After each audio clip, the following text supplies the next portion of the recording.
How to set up a VPN on PC. So right now I'm in a Chrome web browser. You want to go to the Chrome web store and simply type in VPN.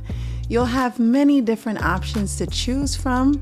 The one I chose, I'll show you guys in a minute, but some are free options, some are free and with an option to pay, you get extra features, things of that nature. So decide which one is best for you, and then from there select it and add the extension.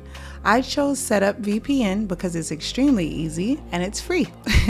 You guys can click whichever location you choose, as you can see. I'm going to choose this one. I think Netherlands. Boom, let's go. It's gonna load, install, that's it, you're ready. Perfect, right? Now let's move on to mobile. On your iPhone, you would simply go to the App Store, search for VPN. Again, you're gonna have so many different options, but the one I prefer is VPN Super Unlimited because it is free. It does have some paid options, but you don't need them. Mind you, it's a very similar setup on Android phones, really easy.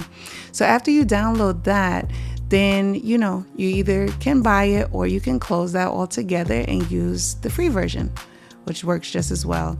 It's gonna take you into your settings and ask you to connect your VPN through your settings, which you just approve everything and turn it on. Then from there, you go back to the app, and after that, you simply choose the location. If you want it to stay free, choose a free location, right? You have many different options. After you do that, it might show you an ad, and then you simply press on. You can visit prettykelly.net if you guys want to get into crypto and that's why you want a VPN. And this is actually step one, and it'll explain why you need a VPN. Don't forget, out-of-pocket cryptocurrency coming soon.